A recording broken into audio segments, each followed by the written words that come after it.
وأنا السلامي بالشوين تبلان جارهان waxaan ku dhahay dawladda waxaan leeyahay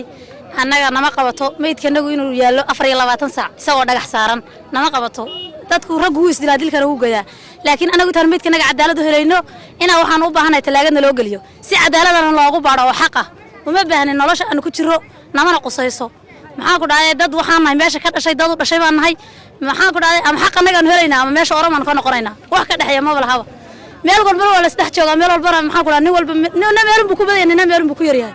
wax dhibataasi kama taagna marka anagu nama qusayso maanta wiilkanagu inuu dhagax saaraado maxaan ku dhahay 24 saac meydkiisa inuu dhagax saaraado hadda uu dibro qurmo nama qusayso laba geeriyood weeyaan ruuxu ha dhinto rag dilka uu gayaa laakiin nolosha ayga ma gayade ninka dhagax saaran 24 saac maxay tahay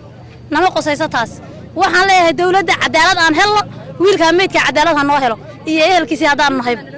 haddii kala dilkan anagu gacan dheer baan qabnaa bulbaan dadka waa lagu wada dilaa laakiin anagu gacan dheer baan qabnaa si gooni ah loo laynaya taana waan ka cudur daaranaynaa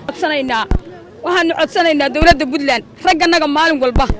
la soo saaraya dhagaxa ee samc iyo basr midna wax lagu dilay la garanayn wiilasha yaryarka dhuglayada lagu beegsanayo ee maxaan ku dhahay maalin walba la leeyahay hadii Ilaahay ku ran yahay mid baa meedaho meel yaala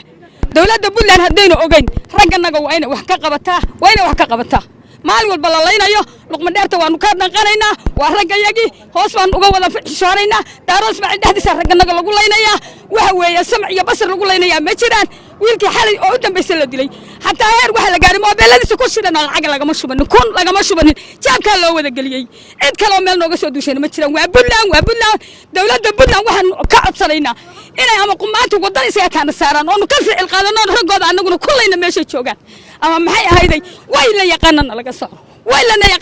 saaro oyna Puntland maal walba oran xagga laga soo qabanaya ragganagana aan lagu gurin talaagadaha kalluunka waxa weeyaan anagu aanu ka xunahay Ethiopia aan u dhalanay raggana lama laayo wayna la joogaan wax barasho aadaan wax walba leeyihiin anaga ragganaga ma bil walba luqma dheerta la soo daadinaya dhuglayadiina hadii Ilaahay ku raayahay idinku shaqeynaya lagu aftuubanayo waanu ka xunahay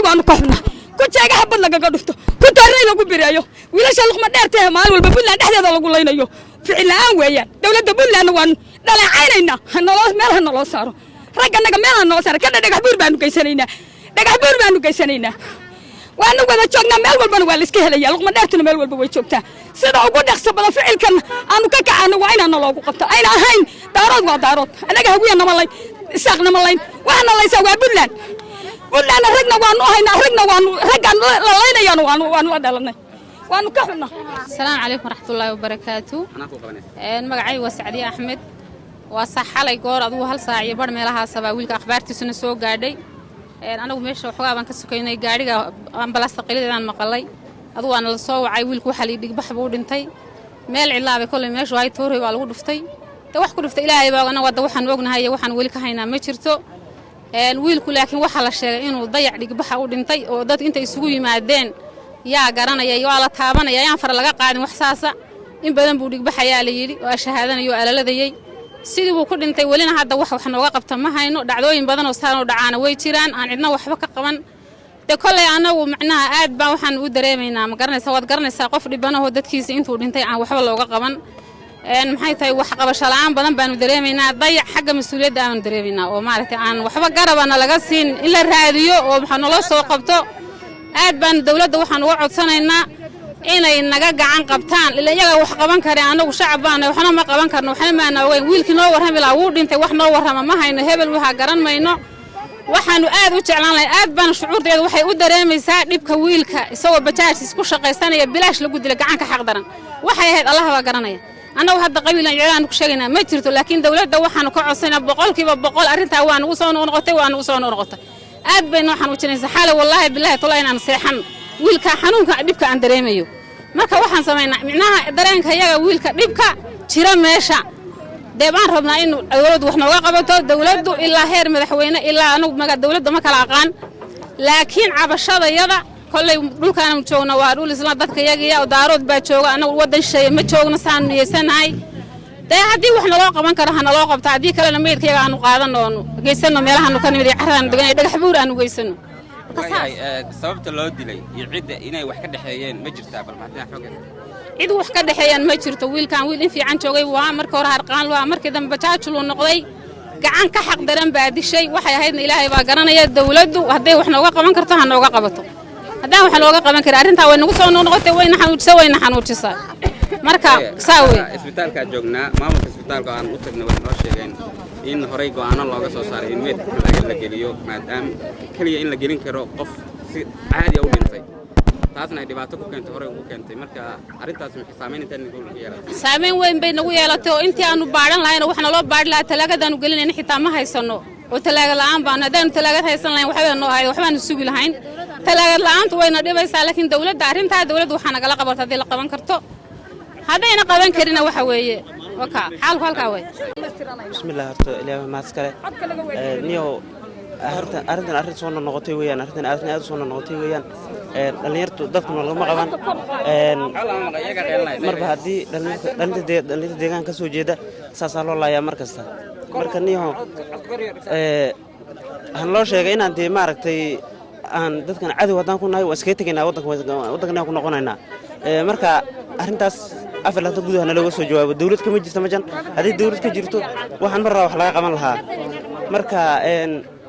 haddaa maanta nin aan damco inaan dilo oo ka soo jeeda Puntland jijiye kama waaye labada gebi buu ka yahay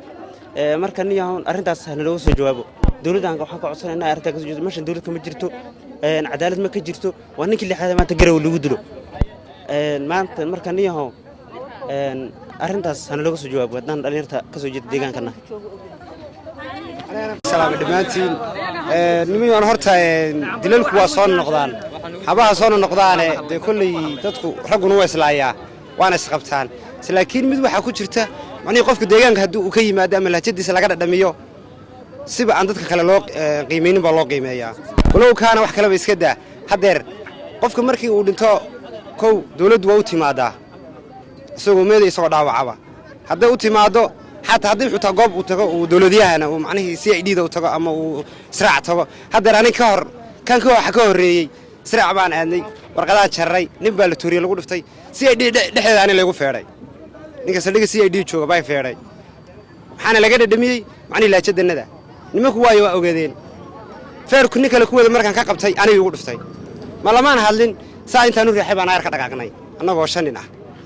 سومات قرن هذا qof kulay muslina oo ashhaadanaya oo meyd ah inaan maanta uu talaagad ku jirin xalay 4 saac ka soo wareegtana inuu meel cilla yaalo munaasab ma aha irbadna aan lagu dhifanin walow kaana de kulay amnigu way soo qaadeen boolis baa soo qaaday laakiin wax mas'uul oo u yimaaday misana ma jirin haddaan taa ka soo noqdo macnaheedu habka dhaqanka ee macnaheedu bulshada garwe iyo dawladdu say ula dhaqanto marka aan ku soo noqdo mid baa jirta hadeer bulshada waxa ugu badan macnaheedu suuqa haddii markii laga soo qnado habraha qudaarta iyo dukaamada gaadiid baa jira la raaco gaadiidka haddii balow kaana cashuur meel la dhigo checkpoint la dhigo deegaanka gaariga iskale cusub 5 bilood soo uu leeyahay uu dhaafaa qof nin deegaan ka yimaado hadduu wato hal bil lagu leeyahay waa la qabanayaa xataa taradaafa jiro marka la qabto nin maalin deegaanka oo cabaadayo jooga ma garanaysaa dawladda hoose ma arag indhahayga ma qaban laakiin shan nin oo wiilo ogaadeen oo rafaasan ama dekilalka shala ka yimaaday ama elay ah waa arkaanu marka haduu macnaheedu meesha uu sharci ka jiro kulli waa la arki lahaa nimankan hadeer dhalinyarta ee macnaheedu hadda meesha taagan ama de habdhaqanka arkay ani wadankiini horta nas waxa la yiri meel laga nacibiyo meel laga jecel yahay ka tagtid meel laga nacibiyo tagaysaa waxa anigula dardaarmayaa ilmaha reyaal dhamaantiin aniga oo de kulli anigu ka imaaday wadankaygii iyo meel hooyadii macaan fadhido kulli ismid ma moogta nin wala wixii ka yaala iyo saad u tagi lahayd falowgeeda gala macnaheedu meesha si oo ma joogo khadar hal saac oo fiidnimo way wacayaaniga 8 saac iyo 40 namiidkiisa u xaadiray haddaan u tagay maalin mid ma jiidi karo mid kale wax hadeer gawarida wata kulli deegaankana kulli warka waa gaarayay caalamka waa laga deegayaa aan filayaa saan jeclahay hadeer ragga anu gawarida u wadno waa nin ma garanaysaa $5,000 haysta baa 5 bajaaj gadanaya 5 wiil ogaadena u wada ama 5 wiil oo kale adiga oo jigjiga jooga ama Dubai jooga ama Dhagaxbuur jooga ama Qabdaar jooga ama jigjiga joogana ya 2 milyan oo haysta wada koomka urursa walaalkaana koob meel bu yaala nool waad maqlaysaa marka ilmaha reyaal nool wiilkaaga ama walaalka